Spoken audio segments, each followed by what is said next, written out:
নমস্কার বন্ধুরা, আমার চ্যানেলে আরও একটি ব্লগে সবাইকে স্বাগত জানিয়ে আজকের ব্লগটি আমি শুরু করছি। আজকের ব্লগটিতে নিউ জলপাইগুড়ি থেকে হাওড়া পৌঁছানোর যে বন্দে ভারত এক্সপ্রেস 22302 সেই ট্রেনের পরিষেবা সম্পর্কে বিস্তারিত তথ্য। এই ট্রেনের টিকিট মূল্য হচ্ছে 1565 টাকা এবং আপনি যদি এই ট্রেন থেকে খাবার সংগ্রহ করে থাকেন তাহলে সেক্ষেত্রে আপনাকে এক্সট্রা চার্জ পে করতে হবে।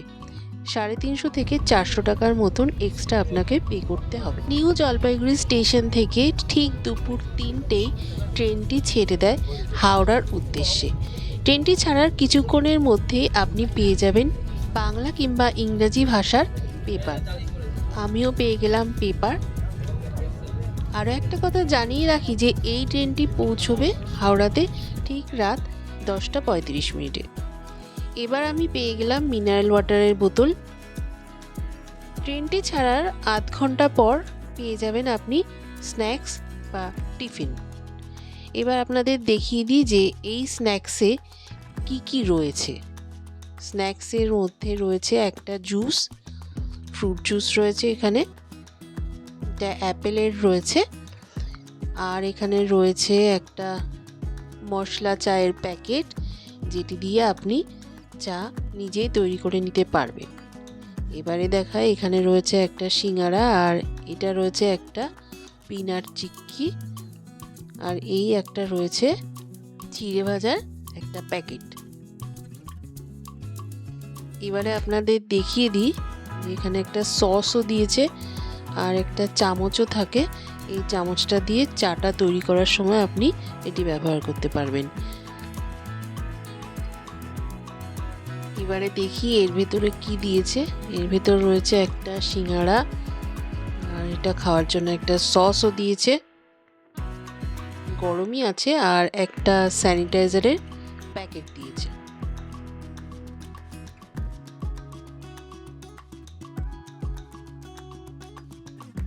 এবার দেখিয়ে দিই যে এই ট্রেনে রয়েছে রিডিং লাইট, যেটি আপনি ইচ্ছা মতন অন অফ করতে পারবেন।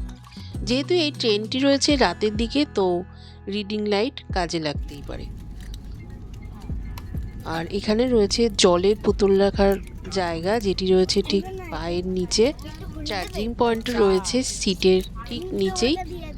এবার মশলা চাটা তৈরি করার চেষ্টা চলছে। এখানে বন্দে ভারত ট্রেনটি দেখছি যে খুব পরিষ্কার পরিচ্ছন্ন, চারিদিকে একটু নোংরা নেই। আর চায়ের জন্য নির্দিষ্ট কাপে আপনাকে গরম জল দিয়ে যাবে, মশলা দিয়ে আপনাকে চাটি তৈরি করে নিতে হবে।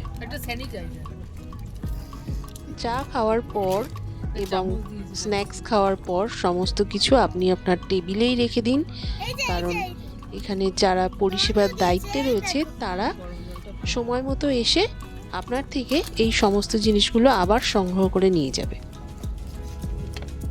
বন্দে ভারত ট্রেনে রয়েছে গরম জলেরও ব্যবস্থা, তো সাথে যদি কোনো বাচ্চা থেকে থাকে গরম জলের জন্য কোনোই অসুবিধা হবে না। আমার চাটা তৈরি হচ্ছে এখন, আর আমার চাটা তো তৈরি করে দিচ্ছে কে সেটা আপনাদেরকে দেখাচ্ছি। জীবনে প্রথমবার চা তৈরির চেষ্টা চলছে। এই চাটা আমি যাওয়ার সময়, অর্থাৎ যখন আমি হাওড়া থেকে এনজিপিতে গেছিলাম, যাওয়ার সময় এই চাটা টেস্ট করেছিলাম। চাটা যে খুব ভালো খেতে তাও নয়, আবার খুব খারাপও নয়। তো যে চামচটা আমি পেয়েছিলাম সেই চামচটা দিয়ে নেড়ে চেড়ে চাটা তৈরি করে দিচ্ছে কে আপনারা দেখে নিন। জীবনের প্রথমবার আমার মেয়ে আমাকে চা বানিয়ে খাওয়াচ্ছে, সে ব্যাপারে আমি খুব তার কাছে কৃতজ্ঞ।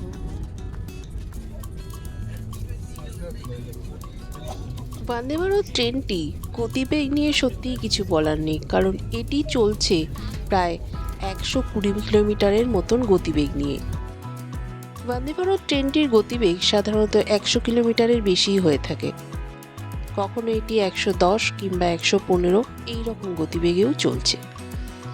এবার আমি যে স্ন্যাক্সটি পেয়েছিলাম, যে সিঙ্গারা, বেশ গরম ছিল আর বেশ টেস্টিও ছিল। তো স্ন্যাক্সের রিভিউ হিসাবে বলতে পারি যে বন্দে ভারত ট্রেনের যে স্ন্যাক্স দেওয়া হয় সেটি বেশ ভালোই খেতে, আমার তো ভালোই লেগেছে। চা বাগান ছাড়িয়ে কাঞ্চনজঙ্ঘাকে টাটা বলে, ঝাউ গাছের শাড়িকে টাটা বলে এবার ঘরে ফেরার পালা। যাওয়ার সময় যে উন্মাদনা ছিল এই ট্রেনে প্রথমবার চাপার, ফেরার সময় সেই উন্মাদনাটা অনেকটাই কম। ক্লান্ত শরীরে মনে একরাশ উচ্ছ্বাস নিয়ে, সতেজ মনকে নিয়ে ঘরে ফিরে চলেছি আমরা। এই ট্রেনটি নিউ জলপাইগুড়ি থেকে হাওড়ার মধ্যে টোটাল 3টি স্টপেজে দাঁড়ায়। প্রথমত বারসই জংশন, তারপরে দাঁড়ায় মালদা টাউন এবং শেষে দাঁড়ায় বোলপুর বা শান্তিনিকেতন। দেখতে দেখতে অনেকটা সময় পেরিয়ে এসেছি। এখন রাত 8টা বাজে। তো 8টার সময় এখানে ডিনার সার্ভ করে দিলেন যারা পরিষেবার দায়িত্বে রয়েছেন। এবার আমি আপনাদেরকে দেখাবো যে ডিনারে কি কি দিয়েছিল। ডিনারে যে খাবারের আইটেমগুলো আপনারা দেখতে পাচ্ছেন, এই আইটেমগুলো ছাড়াও শেষে ছিল আইসক্রিম। এবারে দেখাই যে ডিনারের এই আইটেমের মধ্যে কি কি রয়েছে। সমস্ত জিনিসগুলো খুবই গরম, কারণ এই ট্রেনে গরম রাখার ব্যবস্থা রয়েছে। একটা রয়েছে ভেজ পটল আলুর একটা তরকারি, এখানে রয়েছে একটা জিরা রাইস। রাইসের পরিমাণটা অল্প, কারণ এখানে রয়েছে 2টো রুটি। এবার দেখাচ্ছি আর একটাতে কি রয়েছে। এখানে রয়েছে একটা ডাল, ডালটাও গরম।